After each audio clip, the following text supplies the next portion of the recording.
I don't even belong to their damn HOA, so why am I paying their electric bill?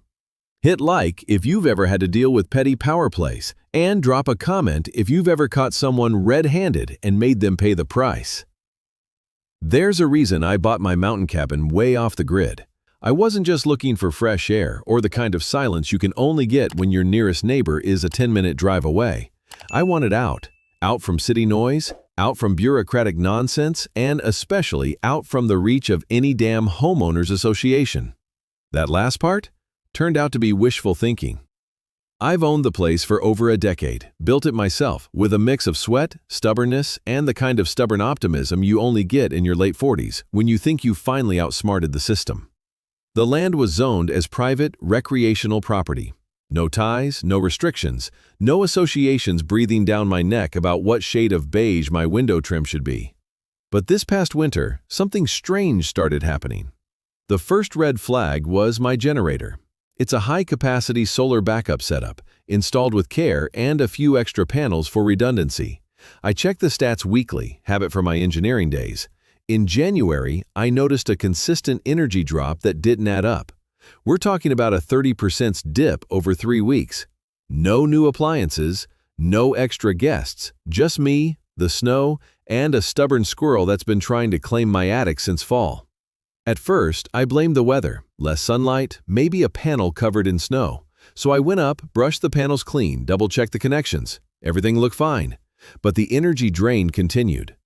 By February, it was clear something or someone was siphoning power from my system.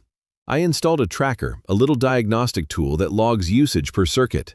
Took me 2 days, and what I saw made my stomach drop. The cabin's internal usage was consistent. Fridge, water heater, occasional lights, but there was a secondary draw tucked away on a line I didn't even remember installing. A buried feed running north, toward a gated HOA development about half a mile away. Now, let me be clear, I don't live in that development. Never have, never will. It's a pretense of mountain living if you ask me. Cookie-cutter chalets with ski racks no one uses, leased Range Rovers parked outside for show, and residents who complain about wilderness smells while sipping imported rosé. So why the hell was my power being drained in their direction? I didn't call the cops, not yet. People like me, we don't dial 911 every time a raccoon looks at us sideways. We investigate first, ask questions, take notes, and when it's time, we make damn sure the hammer drops hard. I started with the county records, spent a quiet Thursday in the assessor's office, sipping burnt coffee and flipping through public filings. That's when I found it, a permit. A utilities easement filed by the Silver Ridge Homeowners Association, dated 6 months prior. It claims shared maintenance rights on adjacent grid nodes, referencing coordinates that, sure enough, lined up right along my property's edge. Except, here's the thing, I never signed anything. There was no easement on my deed, no agreement in place. And the signature on the filing? A shaky, poorly scanned scrawl that was not mine. I stared at that page for a good 10 minutes. Then I smiled. Because I wasn't just looking at forged paperwork. I was looking at premeditated theft. These HOA cowboys thought they could tap into my power, hide it under a fake permit, and bank on the fact that I'd be too remote or too old to notice. Well, they picked the wrong old bastard. I went home that night and poured myself a glass of Lagavulin. Sat by the fire, watching the logs crackle, already thinking 5 steps ahead. If they wanted a quiet little siphon, they were about to get a very loud reckoning. You want to steal from me? Fine, but don't expect me to knock. I'll let myself in. If you've ever caught someone trying to quietly bleed you dry, hit that like button and share in the comments how you turned the tables. I wasn't going to play the fool twice. Next morning, I loaded up my pickup with a thermal camera, a voltage sniffer, a folding shovel, and enough petty vengeance to power a small town. I wasn't just looking to confirm the theft, I was going to map it, trace it, and rub their smug faces in it. See, folks in HOAs like Silver Ridge think they're smart because they've got shiny gates and a board president with a real estate license, but you don't spend 30 years as an infrastructure consultant without learning a thing or two about how people cut corners. And this This was amateur hour arrogance. Using the tracker data, I narrowed the siphon down to a 15-foot stretch on the North Ridge. Frozen soil, pine roots, rocky as hell, exactly the kind of terrain nobody bothers digging in unless they're trying to stay invisible. I found the buried line in under an hour. PVC casing, poorly sealed, shoved maybe 2 feet below the frost line and spliced, badly, into my redundant energy line. It wasn't even shielded properly. Any half-decent electrician would have seen the voltage loss and known the setup was leaching power. The line ran due north, straight toward a maintenance shed just outside Silver Ridge's east gate. So let me get this straight. They illegally dug onto my land. They tapped into my power. They forged a permit to cover it up, and they didn't even do a clean job. That kind of mix between bold and stupid always leaves fingerprints. I flagged the coordinates, took photos, and logged every detail. Wire specs, connection points, voltage readings, even the snowpack density, just in case some HOA clown tried to say the wire wasn't active. Then I spent 2 days tracing it. Boots crunching through the crusted snow, camera in hand, I followed that line as it snaked under the private road and into the HOA's utility shed. No visible markings, but you don't need paint when the ground itself hums like a live wire. And right there, inside their oh-so-secure enclosure, I found the final insult, a junction box, clearly labeled, Auxiliary Solar Feed, External Redundancy. External. Redundancy. I stood there in the cold, just smiling. That's HOA code speak for we're stealing power, but we want to make it sound like an insurance policy. I took more pictures, then I waited. Over the next week, I watched, sat up in the trees, thermos in hand, glassing the shed with binoculars and logging foot traffic. Caught the maintenance guy, Jeff, according to his embroidered patch, checking the box twice, once with a clipboard, once with a technician. That second visit told me everything I needed to know. They weren't just using my power, they were relying on it. Their grid must have hit capacity during the winter freeze, and instead of upgrading or filing permits, they looked for the nearest unclaimed source. That's when some genius remembered my off-grid setup, probably sold it to the board as a harmless workaround. Just a little extra juice, nobody gets hurt. Well, someone was about to get hurt, but not the way they expected. Because I wasn't going to report them, not yet. I'd seen how local politics work. HOA board members golfing with county clerks, code enforcement officers who treat property lines like suggestions. I wasn't going to play fair in a game that was already rigged. No, I was going to do what I do best, design systems, run tests, exploit weaknesses, and then flip the whole thing on its head, with every smug bastard watching. They thought I'd quietly eat the cost, so I made them choke on the bill instead. If you've ever been underestimated, hit that like button and drop a comment with the moment you made them regret it.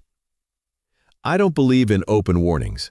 Why give someone time to lawyer up, clean their tracks, or cozy up to a buddy in zoning enforcement? No, the best confrontations are like winter storms, sudden, sharp, and leaving a mess behind. So I picked a Saturday. That's when the HOA held their monthly community brunch, a self-congratulatory pancake fest where residents pretend to be pioneers while complaining about sap on their SUVs. I showed up at 9:55 a.m. sharp, dressed neat, collared flannel, clean boots, carried nothing but a USB drive and a thick manila envelope. The brunch was held in the HOA's community lodge, a timber frame fraud of a building with fake elk antlers on the walls and a smell like burnt maple syrup and self-importance. I walked in during some speech about shared responsibility, perfect timing. The board president, guy named Rick Mendez, early 40s, big smile hiding a small spine, was thanking the maintenance team for keeping the power consistent during the last freeze. That's when I coughed once, loud, and walked to the front. Speaking of power, I said, calm as you like, I think we need to have a quick chat about where yours is coming from. Confusion first, then nervous glances. A few residents laughed. Rick gave me a politician's smile. Sir, I'm not sure you're a homeowner here. I'm not. I live half a mile south, off-grid, private land. I held up the USB stick. "But I've been footing your electric bill for about 8 weeks. Thought you'd want the receipts." That wiped the grin off. I walked straight to the projector, plugged in the drive, and loaded a slideshow I'd spent 2 nights perfecting. Slide 1. Thermal imaging of the buried cable. Slide 2. Voltage drop logs from my panels. Slide 3. A crisp photo of their junction box labeled Auxiliary Solar Feed, External Redundancy. Slide 4. The fake permit, complete with the forged signature and GPS coordinates. Slide 5. My signature, from a notarized title deed, circled in red for comparison. You could hear a snowflake hit the floor. Then someone in the back muttered, "Is this real?" "Real enough," I said, "and illegal enough to put your board in some deep regulatory hell. Forgery, trespassing, power theft. I could call the sheriff right now." Rick stammered, "Look, maybe there's been a miscommunication." "Oh, there's been plenty of those, like someone miscommunicating their way onto my property with a shovel and a wire cutter. A few board members looked like they wanted to vanish into their seat cushions. One woman, Trina, I think, was already furiously scrolling her phone. Rick tried to like neighbors. I cut him off with a raised hand. "Don't insult me. You're not my neighbor. You're a parasite in a Patagonia vest." Then I dropped the envelope on the podium. Inside, a notarized cease and desist, a civil suit draft naming the HOA board for energy theft, and an invoice for $4,762.33, down to the last stolen kilowatt. "I'm giving you 7 days," I said. "Pay up, disconnect your theft, and retract that fake permit before I make this a very public problem."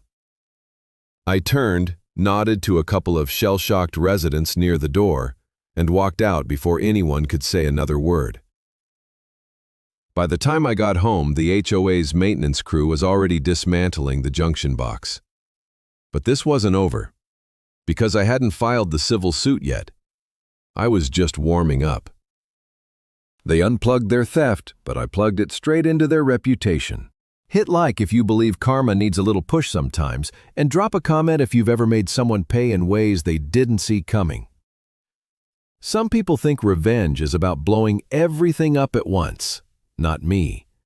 You build it slow, controlled, precise, like pressure behind a dam.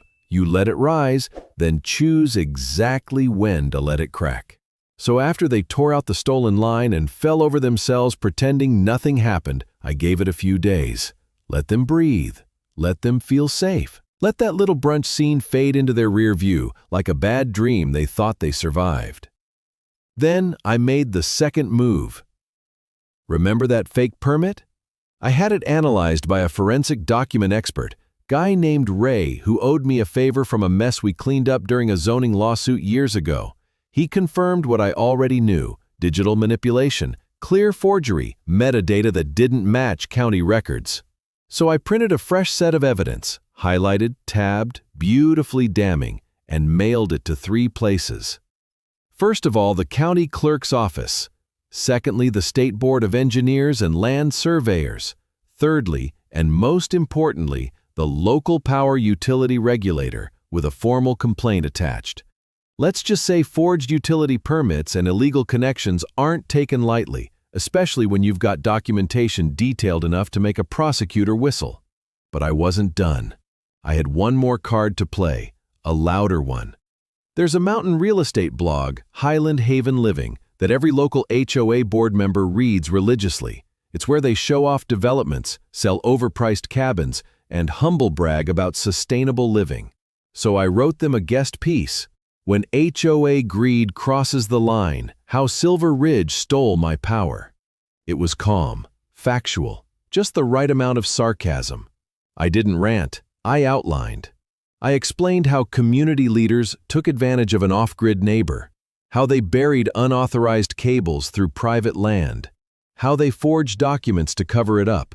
I attached diagrams, photos, even a breakdown of the energy theft in financial terms.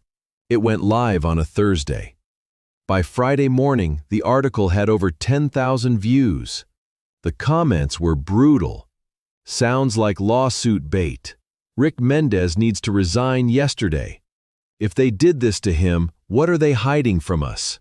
I didn't even need to reply. The internet handled the rest. By the end of the week, the HOA board called an emergency meeting, closed to the public. But nothing's really closed in a town this small. 2 board members resigned quietly, citing health reasons. Rick Mendez's real estate license under review by the state. Turns out he notarized that forged permit himself. But the final touch? I got a call from a Silver Ridge homeowner, a quiet guy named Sam, ex-military, who I'd only met once at a gas station. He thanked me, said the board had been pulling shady stuff for years. Inflated fees, fake emergency repairs, deals with a contractor cousin. You just lit the match, he told me. Let us carry the torch. Let them. I'd done my part. But revenge, when done right, doesn't just punish, it reveals. And I'd just torn the mask off a whole HOA. They thought I'd go away quietly. Now their whole kingdom's crumbling. If you've ever exposed a scam and watched it collapse, hit that like button and comment with the moment you knew you had them cornered. 3 weeks after the article went viral, I got a letter in the mail. Certified. Sealed. It was from the Silver Ridge Homeowners Association's legal counsel, or what was left of them.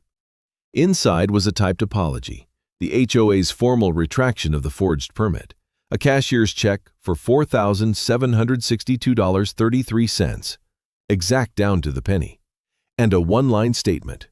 We accept full responsibility for the incident and will ensure that such actions are never repeated. No signature. Just a stamp. Cowards. I didn't need their apology. I had what I wanted, proof that they folded, documented guilt, and cash in hand. But the best part? The fallout hadn't even peaked yet. By early spring, the county had opened an investigation into Silver Ridge's utility infrastructure. Inspectors went door to door, found violations ranging from improper drainage lines to unregistered HVAC units. Half the homes needed immediate repairs. Then came the lawsuits, from their own residents. See, once the HOA's credibility cracked, it opened the door. Disgruntled homeowners started digging, and what they found was gold. Fake contractor invoices, misappropriated repair funds, board-approved purchases from shell companies with ties to, guess who? Rick Mendez's cousin. At last count, 6 separate civil suits were pending against the HOA. Rick? Gone. Resigned. Moved out in the middle of the night, according to one neighbor. Left behind a half-packed garage and a sour reputation that followed him across state lines. But me, I was better than ever. The cabin's power systems were secured, rewired, and isolated with a brand new underground sensor grid. Paid for, ironically, by the HOA's hush money. I even splurged and bought myself a drone.